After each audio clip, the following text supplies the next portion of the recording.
So good evening, everybody. Welcome to our evening meditation session. And we will begin our session as we do with all our mindfulness sessions, with our grounding meditation. So finding that posture that is comfortable and that allows you to become aware. So sitting in a dignified, upright position, allowing the eyes to close gently, if that is comfortable. If not, allowing the gaze to rest. And allowing the awareness to come to the breath. The breath is the grounding of all meditations. It holds the awareness in the palm of its hands. Breathing in, calming the body, and breathing out, calming the mind.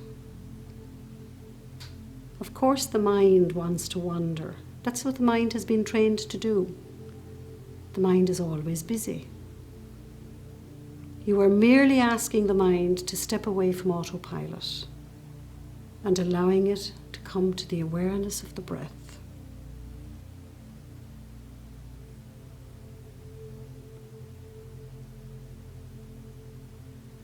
Breathing in, calming the body, and breathing out, calming the mind.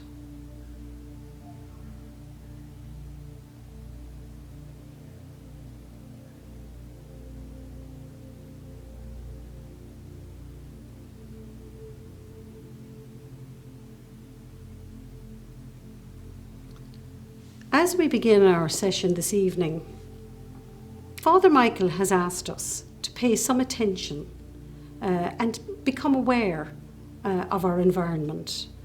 And in keeping with Laudato Si, on June the 18th, 2015, Laudato Si was published. This was a groundbreaking letter written by Pope Francis to every person on the planet. Not just to the Catholic hierarchy, a letter written to everybody on the planet. That letter was written to you, and it was written to me. It's a letter which explores in detail the causes and the effects of environmental destruction. This environmental destruction, which is being observed all over the world, affecting climate change, and particularly causing major destruction in the vulnerable areas of the world. Pope Francis is calling us to action. He's calling us to action to combat the destruction as best we can, and he's putting it in terms of combat the destruction which is happening in this common home of ours. He is calling it our common home. And he is reminding us that as Christians, we have a responsibility to be stewards of creation. This is the 5th anniversary of Laudato Si.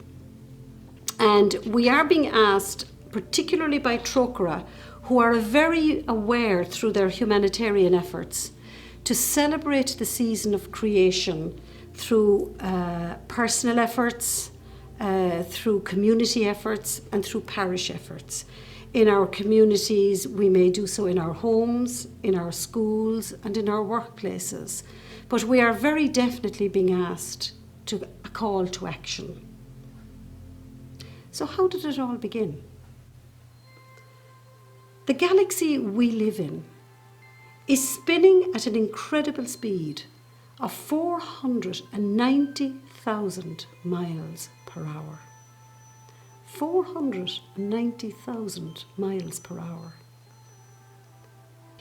Even at this breathtaking speed, our galaxy still needs 200 million years to make one rotation. There are 1 billion other galaxies just like ours in the universe. Some scientists claim that the number of stars in creation is equal to all the grains of sand in all the beaches of the world.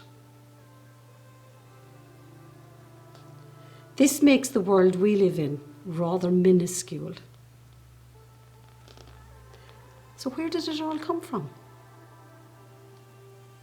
Where did it all come from? In the beginning, God created the heavens and the earth. In the beginning, God created the heavens and the earth. This simple statement, which opens as the book of Genesis, is one of the most challenging concepts confronting the modern mind. There always has been, and there always will be, the great debate between science and religion. The Big Bang versus the Great Creation. However, Pope Francis reminds us in Laudato Si that science and religion, with their distinctive approaches to understanding reality, can enter into an intense dialogue, fruitful to both. He is very much encouraging us that science and religion both have a part to play in environmental protection. The story of creation lays the foundation of our relationship with God. How does it do that? Day one, there was light and there was darkness. Day two, there is sky and there is water. Day three, there is land and there is sea. Day four, there is sun, moon and stars. The sun, the moon and the stars, they govern the day and they govern the night. They mark the seasons, the days and the years. Day five, fish and birds fill the waters and the sky. Day six, animals fill the earth. Man and woman are created to care for the earth. Day seven, God rested and declared all that he had made was good. He rested and he declared that all he had made was good. So no matter who you are or where you find yourself in relation to protecting and caring for the environment, Laudato Si has a message for you.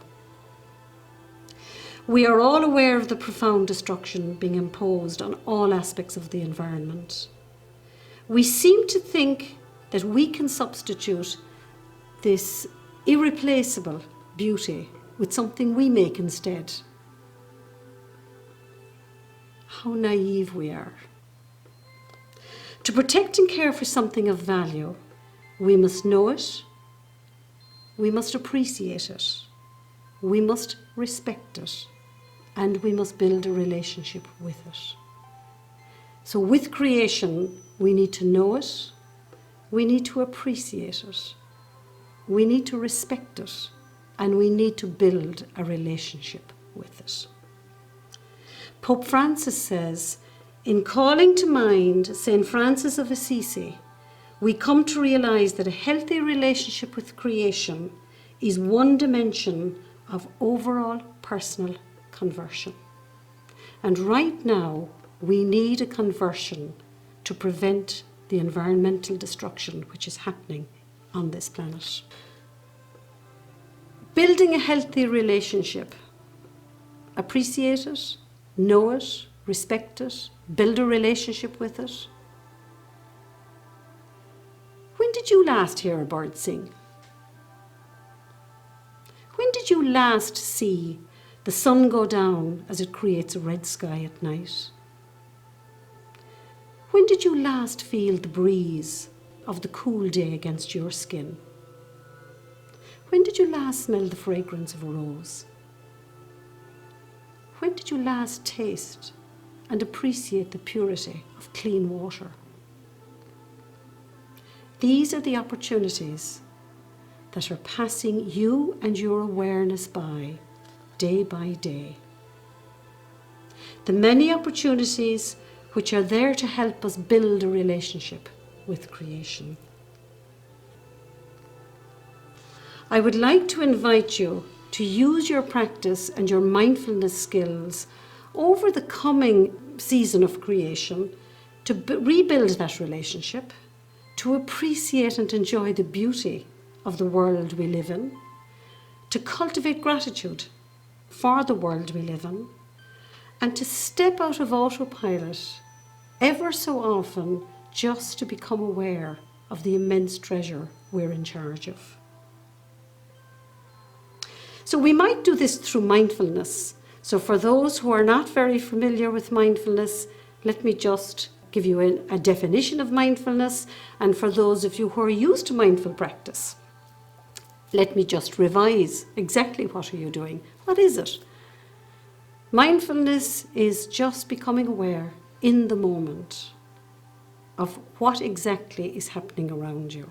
So if you step away from autopilot, you will become aware, you will hear the birds sing, you will feel the breeze, you will smell the rose, and you will taste the purity of the clean water. But you need to do so by practicing.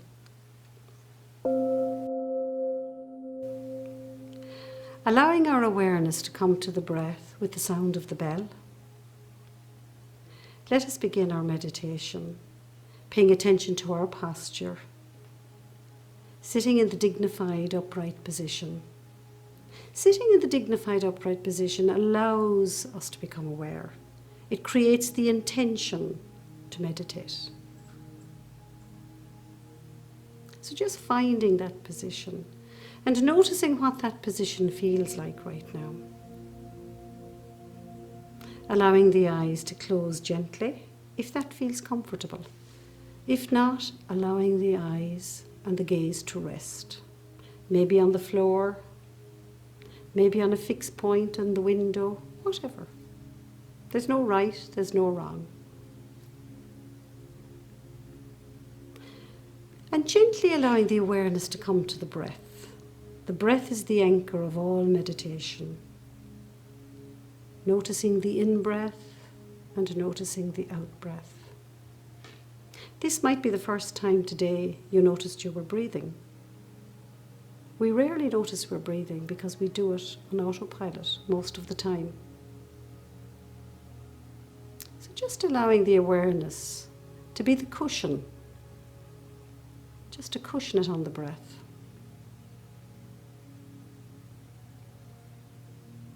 And whatever helps to keep the awareness on the breath, maybe counting the in-breaths, counting the out-breaths, using a mantra, breathing in, calming the body, breathing out, calming the mind. Maybe noticing the abdomen as it's rising on an in-breath and falling on the out-breath. Just something that's comfortable for you. There is no right, there is no wrong.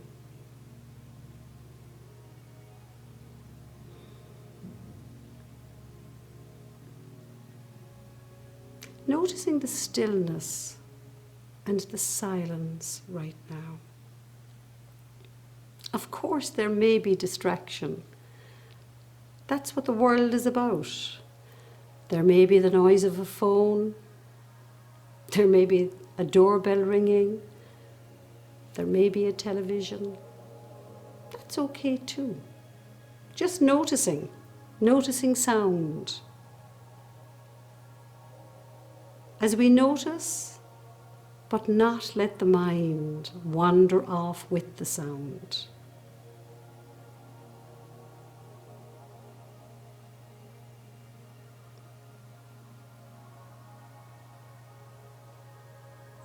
Feeling the stillness, feeling the silence, noticing sound.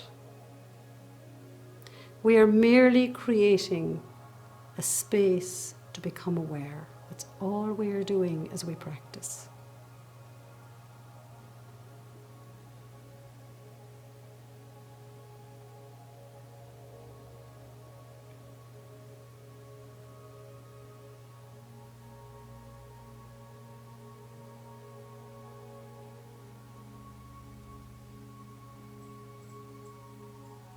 When you become aware of your breath, you notice that you cannot breathe in the past.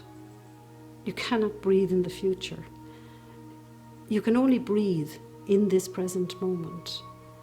That is why we always use the breath as the anchor for meditation, because we know when we are focusing on the in-breath, we are in this present moment.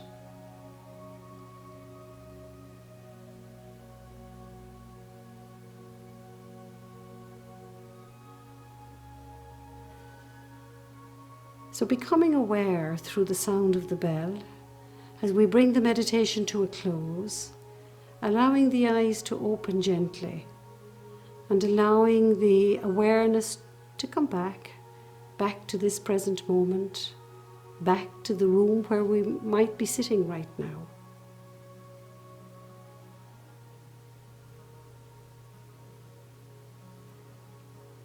So that is our meditation practice. That is what I'm inviting you to do 2, 3, 4 times a day, 5 minutes each time, and you will notice. You become aware of the birds, you become aware of the wind, you become aware of the rain. But you can only do so if you practice, if you persevere, and of course if you're patient. Thank you.